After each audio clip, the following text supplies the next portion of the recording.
Tara, samahan nyo akong i-explore ang Mount Pinatubo Crater Lake sa Botolan, Zambales via Capas Trail. Kailangan nyo munang mag-register at pumirma ng waiver bago makapunta dito. Nasa 2.5 oras naman yung pagpunta sa jump off sakay-sakay yung 4x4. Hindi ka maiinip dito kasi napakaganda ng tanawin.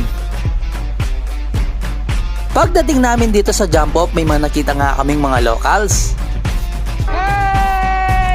Pag mula dito, maglalakad ka ng 30 to 45 minutes depende kung gaano kayo kabilis. Ang Capas Trail ang pinakamadaling trail papunta dito sa Mount Pinatubo. Pagdating namin dito, agad-agad kaming bumaba sa Crater Lake ng Mount Pinatubo o yung tinatawag nilang a beautiful disaster. Kaya kung gusto nyong mapuntahan ng napakagandang lugar na to, check nyo yung comment section at i-click nyo lang yung link.